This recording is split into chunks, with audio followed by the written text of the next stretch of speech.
हाज़रीन महफिल, अरबी ज़बान कुरान और हदीस की ज़बान है। खालिक के कायनात की मारिफत और दीन फितरत की तर्जमान है। इस्लामी तहज़ीब व सक़ाफ़त की अमी है।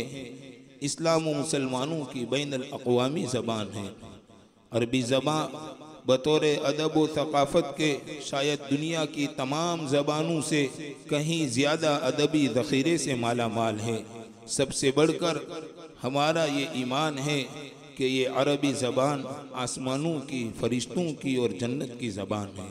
चुनांचे हमारे इस दारुल उलूम में दिगर उलूम व फ़नून की तरह अरबी ज़बान व अदब को असासी मकाम हासिल है। तलबा में इसका ज़ौक़ व शौक़ पैदा करने और माफ़ी ज़मीर को अरबी ज़बान में अदा करने के लिए मुस्तक़िल निज़ाम बनाया गया है। नमूने के तौर पर एक अरबी मुहादसा आप हज़रात की खिदमत में पेश है, जिसका मौजू है दावत व तबलीग की मेहनत का असर इस्लामी मुआशरे पर। गिरामी क़द्र सामिईन, दावत व तबलीग की मेहनत से कौन नावाकिफ़ होगा।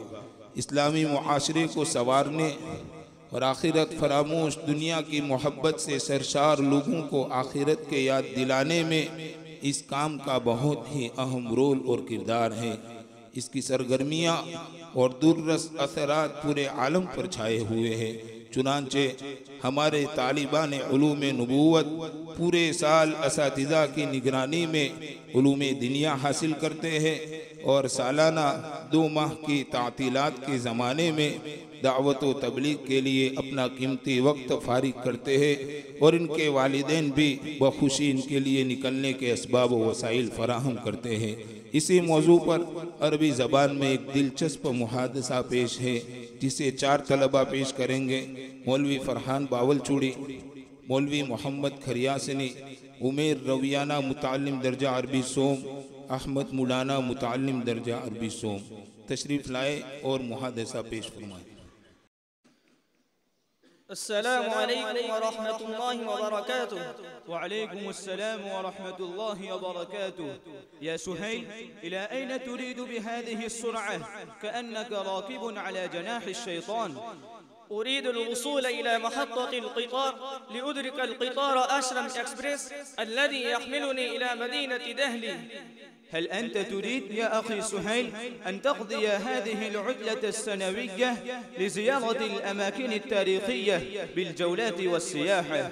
والحق أن أقول يا أخي الكريم فإنني مولع بالسياحة لزيارة الأماكن التاريخية لأطلع على تاريخ الملوك والسلاطين وأعتبر بالوقائع والآثار امتثالا بأمر الله. قل سيروا في الأرض فانظروا كيف كان عاقبة المجرمين، ولكنني الآن لا أقصد الجولة والسياحة في الأرض. أنت مكار يا سهيل، تخفي شيئا ولا تبديه. ألست بعازم على السفر إلى دهلي للتفرج على المباريات والمقابلات في الألعاب العالمية من الجري والملاكمة؟ ولا حول ولا قوة إلا بالله. ولعلك لا علم أنني أظن هذه ألعوبة شيطانية تدمر كيان الأمم وتسقر عقول الطواغف البشرية إلى حد لا يلتفتون بعده إلى أعمال جاثة. فكيف ساغ لك أن تظن بي هذا الظن السوء بأنني أسافر إلى دهلي لهذا الأمر التافه؟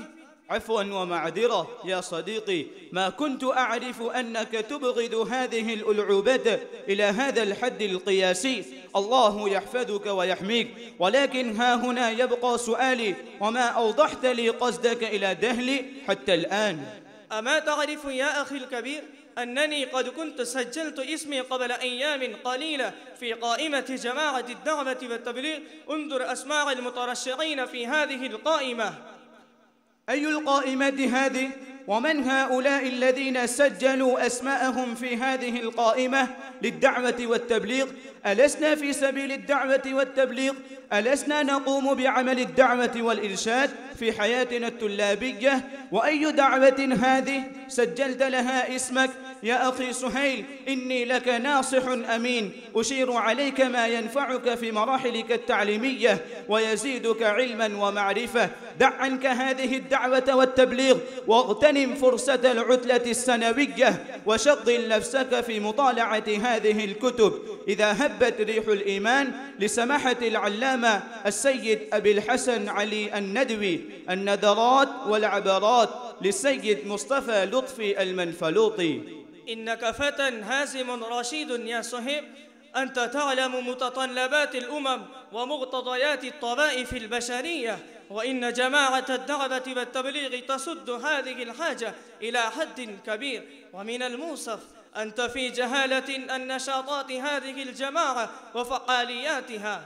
لست أني في جهالة عن هذه الجماعة وعن فعالياتها ونشاطاتها، بل هذه الجماعة هي الجماعة التي تدعى بجماعة الدعوة والتبليغ، ولها دور كبير في بناء المجتمع الإسلامي كما أعرف.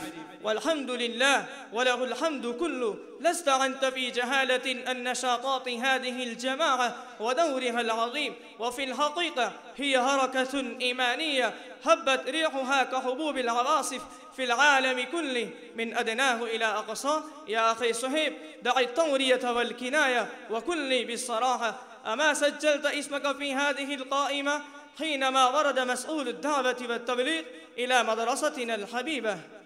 كنت من المسجلين في القائمة، بل أتذكر أني سبقت الآخرين في تسجيل اسمي، وكنت متحمسا في التسجيل من الآخرين، وقد دعا لي الشيخ إسماعيل الغدربي دعاء كثيرا، ولكن قد قرأنا إعلانا صدر عن المعهد الإسلامي العربي أن المعهد يعقد في فرصة العطلة السنوية حلقته للغة العربية تكلما وكتابة، ويهتم بتعليمها اهتماما بالغا، فعقدت عزمي للمشاركة فيها وتركت عزم الخروج للدعوة والتبليغ. ويا للأسف، ماذا تقول؟ قد تركت عزم الخروج للدعوة والتبليغ؟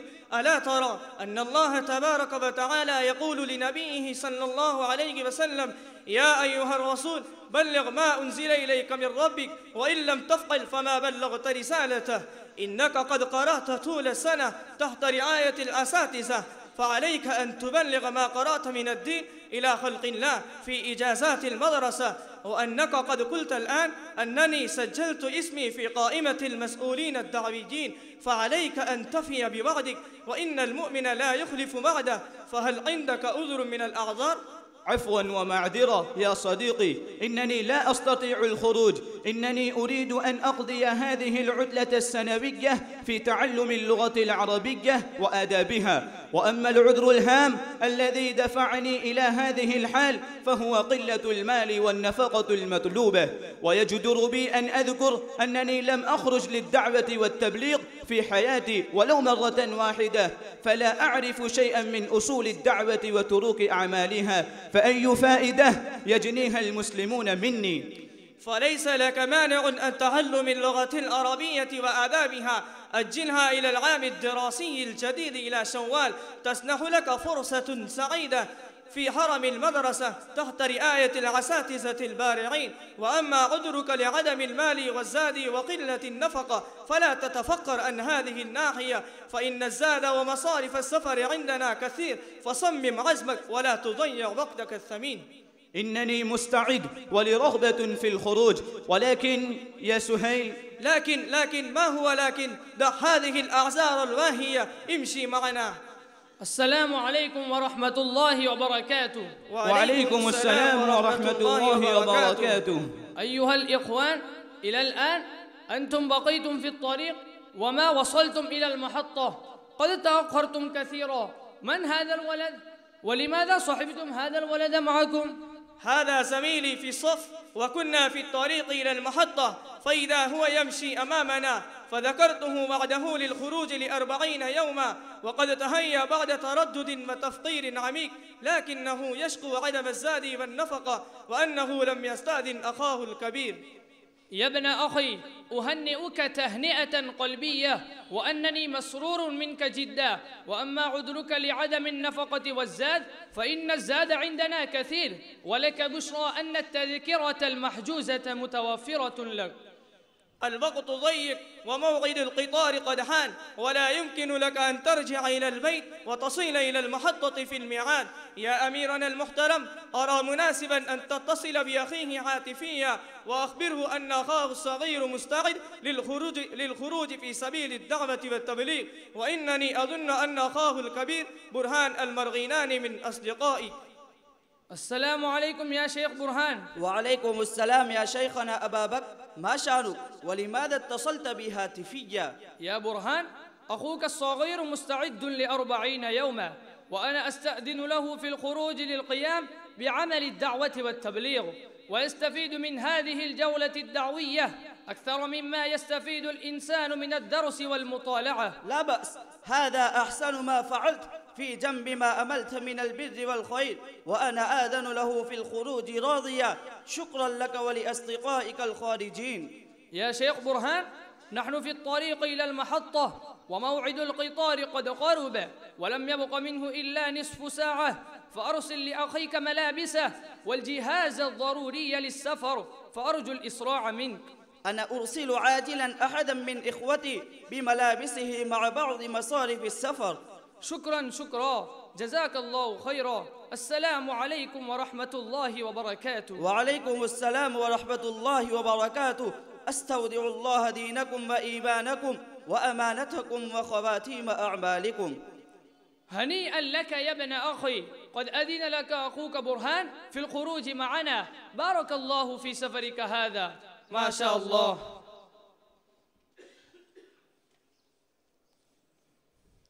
माशाअल्लाह। रब के दुलारो नबी के प्यारो बाहिम्मत तुम बड़े चलो। रब के दुलारो नबी के प्यारो बाहिम्मत तुम बड़े चलो। कुफ्र की ताकत छाई हुई है, नूरे यकीन से दिफा करो। अखलाक फैलाओ चांद के जैसे, सूरज बनकर फिरा करो। अखलाक फैलाओ चांद के जैसे, सूरज बनकर फिरा करो। कलीमा और अमाल की दावत सब बंदों को दिया करो।